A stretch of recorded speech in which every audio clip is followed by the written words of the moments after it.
नमस्कार, मैं अर्पित स्वागत करता हूं आपका हमारे इस नवरात्रा विशेष कार्यक्रम में। दोस्तों, नवरात्रि के हर दिन हम आपके लिए विशेष उपाय लेकर आए हैं।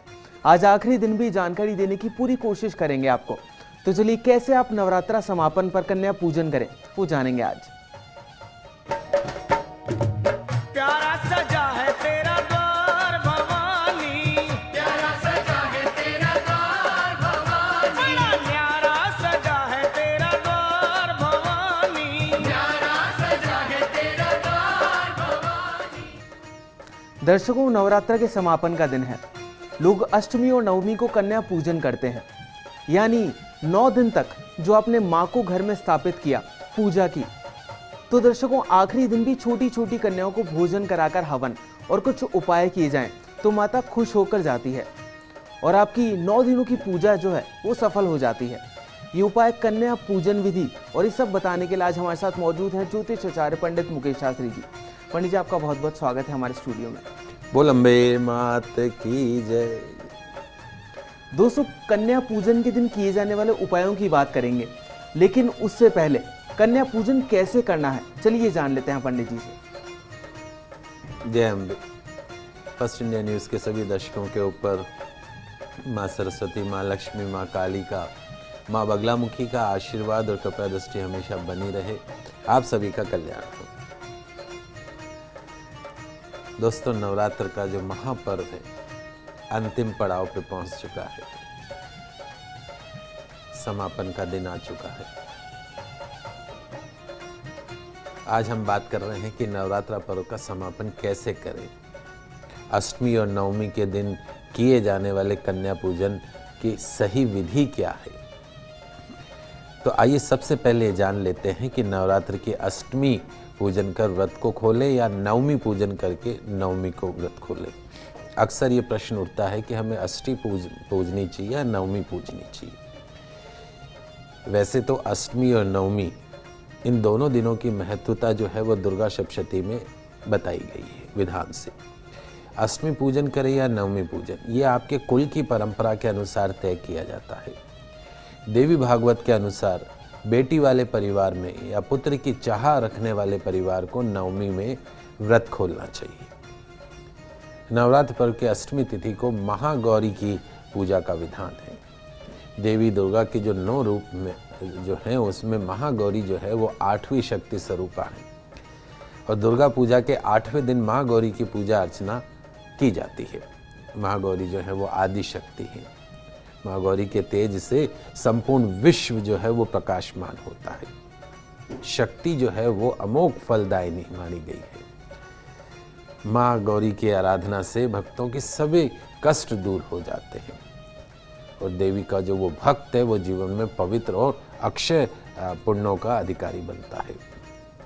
जो स्त्री, महिलाएं, माताएं, बहनें अष्टमी के दिन माँ गौरी की पूजा भक्ति भाव से करती हैं, उनके सुहाग की रक्षा देवी स्वयं करती है। और कुंवारी कन्याएं यदि माँ की विधि विधान से पूजा करती, माँ गौरी की विधि विधान से पूजा करती हैं, तो निश्चित तौर पे उन्हें सुयोग्य पति की प्राप्ति होती है। और वो पुरुष जो देवी गौरी की अष्टमी के दिन पूजा करते हों, उनका जीवन हमेशा सुख में बना रहता है। देवी जो है वो उनके तमाम जाने अनजाने में किए गए पापों को भस्म कर देती है, शुद्ध अंतःकरण देती है, साफ मन, पवित्र मन। तो माँ अपने भक्तों को अक्षय आनंद और तेज प्रदान करती है। पंडित जी, दुर्गा पूजा अष्टमी, महागौरी की पूजा की विधि जो होती है वो भी जानना चाहूंगा मैं आपसे। अष्टमी तिथि के दिन माँ गौरी की पंचोपचार पूजा करनी चाहिए। पंचोपचार पूजा में धूप, दीप, नैवेद्य अर्पण किए जाते हैं। अष्टमी तिथि के दिन महिलाओं को अपने सुहाग सुख के लिए, पूर्ण दाम्पत्य सुख के लिए, अविवाहित कन्याओं को सुयोग्य वर की प्राप्ति के लिए माँ गौरी की पूजा करनी चाहिए। माँ गौरी को लाल चुनरी और 16 श्रृंगार अर्पण करने चाहिए। निश्चित तौर पे माँ गौरी प्रसन्न होकर सारी मनोकामनाएं पूर्ण करती है। और नवरात्र के पूरे 9 दिन कुंवारी कन्याओं को भोजन कराने का भी विधान है। परंतु अष्टमी के दिन कन्या पूजन करना और कन्या भोजन का विशेष महत्व माना जाता है। अतः माँ गौरी की पूजा करने के पश्चात में, हवन करने के पश्चात में आपको कन्या पूजन अवश्य करना चाहिए। और यदि अष्टमी का हवन कर रहे हैं तो कोशिश करिएगा कि जो आपके घर में कन्या पधारी हैं उनसे आहुति अवश्य डलवा लीजिएगा, उसके बाद कन्या पूजन कर लीजिएगा। इसी तरीके से नवरात्रि पूजन की जो नवमी तिथि है, जो कि इस बार गुरुवार के दिन आएगी, माँ सिद्धिदात्री की पूजा का विधान है। माँ दुर्गा के जो 9 रूप है उसमें जो अंतिम रूप है वो शक्ति सिद्धिदात्री का है। नवमी के दिन माँ की पूजा करने से सभी सिद्धियों की प्राप्त होती है, और जिसने इस जगत में सिद्धियों को प्राप्त कर लिया उसके लिए फिर इस जगत में हर चीज़ बेमानी हो जाती है। माँ दुर्गा जगत के कल्याण हेतु 9 रूपों में प्रकट हुई, और इन रूपों में अंतिम रूप है देवी सिद्धिदात्री का। देवी सिद्धिदात्री यदि प्रसन्न हो जाए तो संपूर्ण जगत की रिद्धि सिद्धि स्वयं अपने भक्तों को प्रदान कर देती है। सभी जो देवतागण हैं, ऋषि हैं, मुनि हैं, असुर हैं, नाग हैं, मनुष्य हैं, सभी माँ के भक्त हैं। महिषासुर, चंडमुंड जैसे राक्षसों का वध माँ ने अकेले किया। करोड़ों करोड़ों उनकी सेनाओं का वध माँ ने अकेले किया था। तो देवी जी की भक्ति जो भी हृदय से करता है, मन से करता है, श्रद्धा से करता है, माँ उसी के ऊपर अपना स्नेह लुटाती है। कहते हैं कि पुत्र कपूत हो सकता है लेकिन माता कभी कुमाता नहीं हो सकती है। तो अष्टमी तिथि पे विशेष रूप से माँ की पूजा अवश्य कीजिएगा। नवमी तिथि के ऊपर माँ की पूजा अवश्य कीजिएगा। नवमी के दिन भी माँ सिद्धिदात्री की पंचोपचार पूजा करनी, धूप दीप और नैवेद्य अर्पण करना है। दुर्गा पूजा में नवमी तिथि को विशेष हवन का भी महत्व माना गया है। हवन से पूर्व सभी देवी देवताओं की और जो भी आवाहित देवी देवता हैं, भगवान गणेश जी, भगवान षोडश मातृका, नवग्रह इत्यादि, और माँ सरस्वती, माँ लक्ष्मी, काली की पूजा कर लेनी चाहिए। हवन करते समय सभी देवी देवताओं के नाम से आहुति देनी चाहिए, और सबसे अंत में माता के नाम से आहुति देनी चाहिए। दुर्गा सप्तशती के यदि सभी श्लोकों की आहुति दे सके तो अति उत्तम है, और यदि वो नहीं भी दे पाए तो देवी का जो बीज मंत्र है, ओम ऐं ह्रीं क्लीं चामुंडाय विच्चे, ओम ऐं ह्रीं क्लीं चामुंडाय विच्चे, इस मंत्र का कम से कम 108 बार आप अवश्य आहुति दीजिएगा। भगवान शंकर, भगवान ब्रह्मा जी की पूजा के पश्चात में अंत में इनके नाम से हवि देकर, और फिर आपको परिवार सहित में आपको जो पूर्णाहुति करनी है, पूर्णाहुति के पश्चात में आरती करनी, क्षमा प्रार्थना करनी है। और जो भी आपने भोग बनाया हलवा पूड़ी चने का, वो भोग भी हवन में जरूर अर्पण कीजिएगा। फिर उस प्रसाद को सभी लोगों के अंदर जो भी वहाँ विद्यमान है उसको बांट दीजिएगा। हवन जब ठंडा हो जाए तो उसकी जो राख है उसको कहीं पवित्र जगह पे उसको विसर्जित कर दीजिएगा, अथवा भक्तों के उसमें भी बांट सकते हैं। भस्म, वो जो भस्म होती है, हवन की जो राख होती है, भस्म होती है, बड़े से बड़े रोग से, बड़े से बड़े संताप, बड़े से बड़ी ग्रह बाधा से रक्षा करती है। उसका टीका लगाना शुरू करें, मन से भय को दूर रखती। दोस्तों, शास्त्रों के अनुसार 9 दिवस तक देवी शक्ति मनुष्य लोक में भ्रमण के लिए आती है। इन दिनों में की गई उपासना आराधना से देवी भक्तों पर प्रसन्न होती है, लेकिन पुराणों में वर्णित है कि मात्र श्लोक, मंत्र, उपवास और हवन से देवी को प्रसन्न नहीं किया जा सकता है। इन दिनों में 2 वर्ष से लेकर 5 वर्ष तक की नन्ही कन्याओं के पूजन का भी विशेष महत्व माना गया है। 9 दिन तक या अष्टमी या नवमी के दिन नन्ही कन्याओं को सुंदर गिफ्ट्स देकर माँ लक्ष्मी, माँ पार्वती, माँ सरस्वती का आशीर्वाद प्राप्त किया जा सकता है। और जैसा मैंने आपको पूर्व में बताया था कि इस बार जो माता का नवरात्रि में आगमन हुआ है, वो आगमन हुआ है घोड़ी के ऊपर, और माँ जब विदा होगी तो वो होगी डोली में। तो ध्यान रखिएगा, यदि आप नवरात्रा का संपूर्ण फल प्राप्त करना चाहते हैं तो माँ को डोली में विदा करना है। तो माँ को डोली में कैसे विदा करें, तो आपके घर जो कन्याएं आई हैं, आप ये समझ लीजिए कि वो आपकी छोटी छोटी नन्ही कन्याएं हैं और उन्हें उनके ससुराल, उनके घर में उनको विदा करना है। तो जिस प्रकार आप अपनी कन्या को विदा करते, जिस प्रेम से, जिस भाव से अपनी कन्या को विदा करते हैं, ठीक उसी प्रकार अष्टमी नवमी के दिन कन्याओं की जो विदाई है वो ठीक इसी प्रकार से करनी है जैसे आप उनको डोली में बिठा के भेज रहे हो। निश्चित तौर पे अगले 6 महीने नवरात्र जब वापस आएगी चैत्र की, तब तक आपके जीवन में हर क्षेत्र में, चाहे शारीरिक हो, आर्थिक हो, मानसिक हो, हर क्षेत्र में आपको उन्नति देखने को मिलेगी। यहाँ पर वक्त हो चला एक छोटे से ब्रेक का। ब्रेक के बाद भी चर्चा जारी रखेंगे और जानेंगे कन्या पूजन की विधि के बारे में।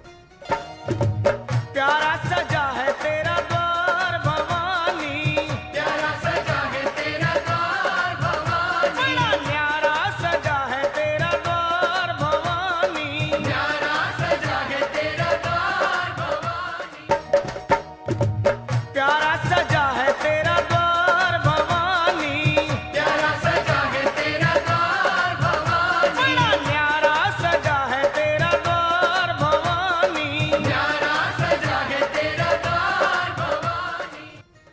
ब्रेक के बाद एक बार फिर से आप सभी का स्वागत है हमारे इस नवरात्रा विशेष कार्यक्रम में। आइए दोस्तों, पंडित जी से जान लेते हैं जो उपाय हैं उनसे पहले कि किस तरह आपको कन्या पूजन करना है, किस तरह उसकी विधि होनी चाहिए, उसके बारे में। हिंदू धर्म ग्रंथों के अनुसार नवरात्र में कन्या पूजन का विशेष महत्व बताया गया है। अष्टमी व नवमी तिथि के दिन 3 से लेके या 2 वर्ष से लेके 9 वर्ष तक की कन्याओं के पूजन किए जाने की भी परंपरा है। 2 वर्ष से लेकर 9 वर्ष तक की कन्याएं जो होती है वो साक्षात माता का स्वरूप मानी जाती है। शास्त्रों के अनुसार एक कन्या की पूजा से ऐश्वर्य प्राप्त होता है, 2 कन्याओं की पूजा से भोग और मोक्ष प्राप्त होता है, 3 कन्याओं की पूजा अर्चना से धर्म, अर्थ और काम की प्राप्ति होती है, 4 कन्याओं के पूजन से राज्य पद प्राप्त होता है, 5 कन्याओं की पूजा से विद्या प्राप्त होती है, 6 कन्याओं की पूजा से 6 प्रकार की सिद्धि प्राप्त होती है और 7 कन्याओं की पूजा से राज्य की प्राप्ति होती है, 8 कन्याओं की पूजा से संपदा और 9 कन्याओं की पूजा से पृथ्वी के प्रभुत्व की प्राप्ति होती है। तो आइए अब जान लेते हैं कि किस विधि से करें कन्या पूजन। तो सर्वप्रथम माँ जगदम्बा के सभी 9 स्वरूपों का स्मरण करते हुए, ध्यान करते हुए घर में प्रवेश करते ही कन्याओं के उनके चरण जो हैं वो आपको धोने हैं। चरण धोने के पश्चात में आप साफ कपड़े से चरण को पूछकर पैरों पर अक्षत, पुष्प, कुमकुम इत्यादि उनके चरणों को अर्पण करना है। उसके बाद में उचित आसन पर बैठाकर उनके हाथ में मोली बांधनी है, माथे पर बिंदिया लगानी है। कन्याओं की थाली में हलवा, पूरी, चने परोसने हैं। अब आप पूजा की थाली जिसमें 2 पूरी और हलवा, चने रखे हुए हों चारों तरफ और एक उसके बीच में आटे से बना एक दीपक रख दीजिए। उस दीपक में शुद्ध देशी घी डाल के, उसमें बत्ती डाल के उसको प्रज्वलित कर दीजिए। अब आप कन्या पूजन करें। ओम कौमारी नमः, ओम कौमारी नमः, ओम कौमारी नमः मंत्र से कन्याओं का पंचोपचार पूजन करना है। पूजन के पश्चात में कन्याओं की आरती करनी है। कन्या पूजन के पश्चात में सभी कन्याओं को अपनी थाली में से वही प्रसाद आपको खाने को देना है, थोड़ा थोड़ा, और बड़ी ही प्रेम और आत्मीयता से कन्याओं को फिर पूरा भोजन करवाना है। भोजन के पश्चात उनका हाथ धुलाकर कन्याओं को उचित उपहार और जो भी आप भेंट देना चाहते हैं, दक्षिणा जो उनको भेंट देना चाहते हैं वो देनी चाहिए। फिर उन कन्याओं के पाँव में पगतली पे महावर लगाकर, हाथों में मेहंदी लगाकर देवी पूजा को संपूर्ण करा जाता है। अगर आपके घर पे हवन का आयोजन किया गया है तो उनके नन्हे हाथों से उसमें संविदा अवश्य डलवाइएगा, आहुति अवश्य डलवाइएगा। भोजन के अंत में इलायची और पान का सेवन भी अवश्य करवाइएगा। इस परंपरा के पीछे मान्यता ये है कि देवी जब अपने लोक को जाती है तो उसे घर की कन्या की तरह विदा करना चाहिए। जय माता दी कहकर उनके चरण छुएं और उनके प्रस्थान के पश्चात में परिवार के साथ में स्वयं आपको प्रसाद को ग्रहण करना है। दोस्तों, आप जब आदि शक्ति की पूजा करेंगे, कन्याओं को भोजन कराएंगे, तो उस समय कुछ उपाय होते हैं जो माता को काफी खुश कर सकते हैं। तो आइए पंडित जी से जानते हैं कुछ उपाय भी। नवरात्रि के पर्व का हिंदू धर्म में एक बहुत विशेष स्थान है। नवरात्रि का पर्व जो हर्ष उल्लास और अपने सभी सपनों को पूर्ण करने, माता इत्यादि शक्ति की कृपा पाने का पर्व है। इस पर्व को उसी तरीके से पूर्ण श्रद्धा और प्रसन्नता से मनाए जिस तरीके से विवाह आदि मांगलिक कार्यों में आप सक्रिय रहते हैं। कुछ बातों का ध्यान रखते हुए अपने जीवन के सभी संकटों को दूर करके अपना जीवन जो है वह असीम आनंद से भर सकते हैं। पहला, कन्या पूजन की पूजा के समय माता को शहद और इत्र चढ़ाना कभी न भूलें। जो भी शहद और इत्र बच जाए उसे प्रतिदिन माता का स्मरण करते हुए खुद इस्तेमाल करें। माँ की जो कृपा है आपके ऊपर हमेशा बनी रहेगी। कन्या पूजन के दिन नवरात्र में एक लाल कपड़े में 11 कोड़ियाँ और 3 गोमती चक्र रखकर माता के पूजन के साथ उस पर हल्दी से तिलक लगाकर उसे पूजा स्थान पर रख दें। नवमी को हवन करने के पश्चात कन्याओं का पूजन करने के पश्चात लाल कपड़े में बांधकर घर की रसोई में ऊंचाई पर उसको बांध दीजिए। आपके घर में सदैव लक्ष्मी का वास रहेगा। माँ दुर्गा जी को शहद का भोग लगाने से भक्तों को सुंदर रूप प्राप्त होता है, व्यक्तित्व में तेज प्रकट होता है। कन्या पूजन के दिन सूर्योदय के पहले पीपल के 11 पत्ते लेकर उन पर राम नाम लिखकर इन पत्तों की माला बनाकर हनुमान जी महाराज को पहना दें। कारोबार की सभी परेशानियां दूर होती है। कन्याओं को खाना खिलाते समय दिल खोलकर अपनी श्रद्धा और सामर्थ्य के अनुसार दान पुण्य करिएगा। इस दिन आपके द्वारा दान पुण्य करने से उसका अक्षय फल आपको प्राप्त होता है। कन्याओं को उपहार अवश्य दीजिएगा। अपने माता पिता, बहन भाई और पत्नी को भी कोई ना कोई उपहार देकर चकित जरूर करते रहें। गरीब और असहायों की भी अष्टमी नवमी के दिन यदि मौका मिले तो उनको भी जितना श्रद्धापूर्वक सेवा कर सकते हैं करिएगा। यकीन मानिए इन सभी के मुख से आपके लिए शुभ वचन निकलते रहेंगे। और अब आपने माता का आह्वान किया है तो उन्हें अपने घर में बुलाया, इसलिए सुबह शाम जो भी घर में भोजन बनाए सबसे पहले उसका देवी माँ को भोग अवश्य लगाएं, उसके बाद घर के सदस्य उसका सेवन करें। याद रहे, घर में आया हुआ कोई भी मेहमान भूखा ना रहे। घर के सभी छोटे जो बच्चे हैं, विद्यार्थियों से विशेष तौर पे माता दुर्गा को केले का भोग लगवाएं अष्टमी नवमी के दिन, और कुछ केले दान में दें, बाकी केलों को प्रसाद के रूप में घर के लोग ग्रहण करें। बच्चों की जो बुद्धि है उसका विकास होगा। दर्शकों, नवमी और दशहरा एक ही दिन है, तो क्या है दशहरा का शुभ मुहूर्त? चलिए जान लेते हैं पंडित जी से। इस बार दशहरा जो पर्व है 22 अक्टूबर के दिन मनाया जाएगा। दशहरे के दिन को साल के 3 अत्यंत शुभ तिथियों में शामिल किया जाता है। दशहरे के अलावा अन्य 2 शुभ तिथियां हैं, वो चैत्र शुक्ल पक्ष और कार्तिक शुक्ल पक्ष की प्रतिपदा भी अन्य वर्ष की शुभ तिथियों में आती है। इस तिथि को सभी कार्यों के लिए शुभ माना जाता है। दशहरे के दिन मुहूर्त के कोई अन्य नियम नहीं लगाने पड़ते।